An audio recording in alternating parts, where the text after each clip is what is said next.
Assalamualaikum warahmatullahi wabarakatuh. Perkenalan, nama saya Teguh Perlawanan. Sini saya akan mulai membaca yaitu bab 1, Web Architecture, the Protocol Jungle. Yang pertama, Evolution of the Web, the Relay of Semantic Cornerstone. Sejarah web bukanlah sekadar deretan angka, tahun yang membosankan, melainkan sebuah kronologi evolusi kapabilitas manusia dalam berinteraksi dengan informasi digital. Web 1.0 yang sering disebut sebagai era Internet-only web adalah di masa internet berfungsi, layaknya perpustakaan digital raksasa yang statis dan satu arah pada masa ini. Penggunanya hanya bisa mengunjungi konten tanpa memiliki kemampuan untuk memberikan umpan balik atau bereset secara langsung ke halaman tersebut. Situs web dibangun menggunakan file HTML murni yang disimpan di server fisik dan setiap kali ada perubahan informasi, pengembangan harus mengedit kode secara manual dan mengunggah ulang. Bayangkan ini seperti membaca koran cetak. Kamu bisa membaca berita ya, tapi kamu tidak bisa langsung berkomentar di atas koran tersebut agar dibaca orang lain.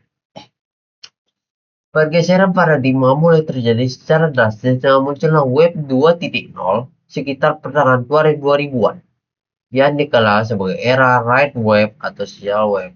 Teknologi seperti Ajax, Accessorious, JavaScript, dan XML menjadi game changer karena membuka halaman web memperbarui data sebagian tanpa perlu memuat ulang seluruh halaman terlebih, menciptakan pengalaman jauh lebih mulus. Di era ini, lahirlah raksasa media sosial seperti Facebook, YouTube, dan Twitter, di mana pengguna berubah peran dari sekadar konsumen pasif menjadi produsen dan konten atau konten creator. Data tidak lagi hanya mengalir dari server ke klien, tapi juga mengalir dari jutaan pengguna kembali ke server untuk diolah, didistribusikan. Inilah fase di mana internet mulai terasa hidup, kolaboratif, dan menjadi bagian tak terpisahkan dari gaya hidup sosial manusia modern. Namun, Web 2.0 memiliki catatan arsitektur fundamental yang sentrasi dan yang ekstrim pada segelintir perusahaan teknologi besar atau big tech. Sebagai respon terhadap isu kepemilikan data ini, muncullah konsep Web 3.0 yang sering disebut Red Word on Web atau Semantic Web. Arsitektur ini mencoba mengembalikan kekuatan ke tangan pengguna melalui desentralisasi, seringkali dengan memakai teknologi blockchain dan jaringan peer-to-peer. Tujuannya adalah menciptakan internet di mana mesin dapat memahami makna dari data dan pengguna memiliki kedaulatan penuh atas identitas serta aset digital. Mereka dapat perantara meskipun masih dalam tahap adopsi awal dan penuh perdebatan filosofi. Web 3.0 memaksa kita berpikir ulang tentang siapa sebenarnya yang memegang kunci data kita. Di luar definisi kaku persiapkan tersebut, tren website ini sebenarnya sudah memasuki fase hibrida yang sangat didorong oleh kesehatan buatan atau AI. Kita melihat pergeseran dari pencarian berbasis kata kunci atau keyword-based search mencari berbasis maksud intent-based search yang ditenaga oleh Large Language Model atau LLM. Aplikasi web modern tidak lagi menampilkan data statistis, tetapi memprediksi kebutuhan pengguna, menyajikan konten yang dipersonalisasi secara real-time. Batas antara aplikasi natif di ponsel dan aplikasi web semakin kabur berkat teknologi progresif web apps atau PWA yang memungkinkan web diakses secara offline. Ini adalah era di mana efisiensi, kecepatan, dan kecerdasan menjadi metrik utama keberhasilan sebuah platform digital. Pentingnya bagi seorang web arsitek untuk memahami bahwa setiap transisi versi web ini selalu didorong oleh kebutuhan angka stabilitas dan interaktivitas yang lebih tinggi. Perubahan dari web 1 ke 2 dipicu oleh kebutuhan manusia untuk bersosialisasi, sedangkan pergeseran ke arah web 3 atau web AI. Dipicu oleh kebutuhan, kepercayaan, trust, dan efisiensi otomatisasi. Kita tidak bisa lagi membangun aplikasi dengan pola pikir tahun 2010, di mana server adalah segalanya. Kita harus memikirkan distribusi beban atau edge computing dan penggunaan yang instan.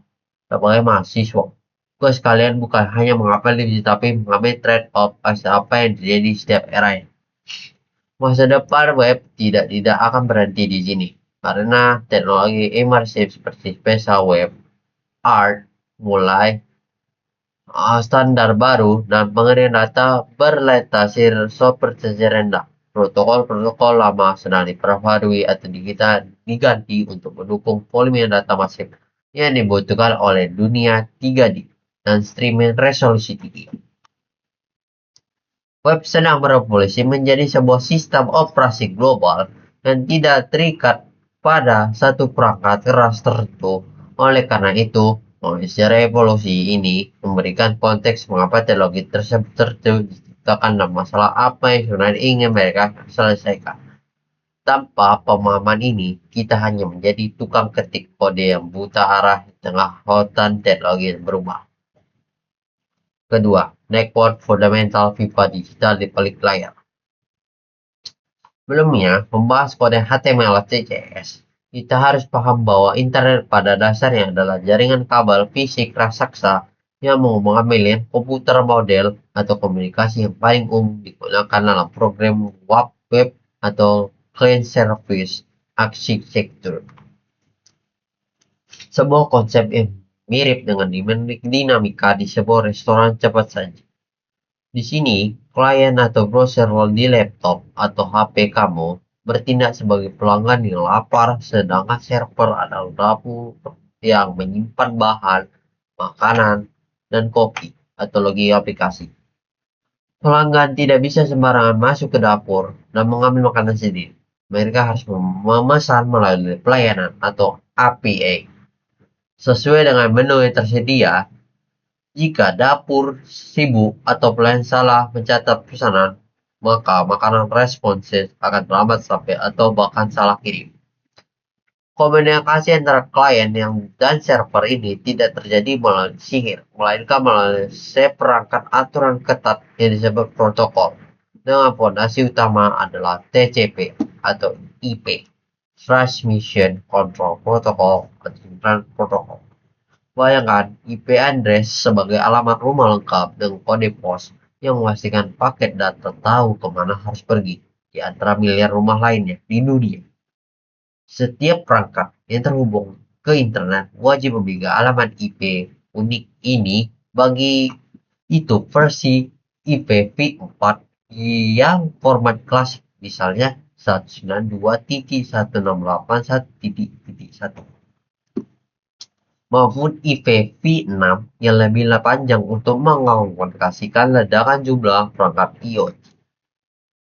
Tanpa IP address, internet akan menjadi ruang hampa di mana tidak ada satupun pesan yang bisa menemukan penerimaan IP.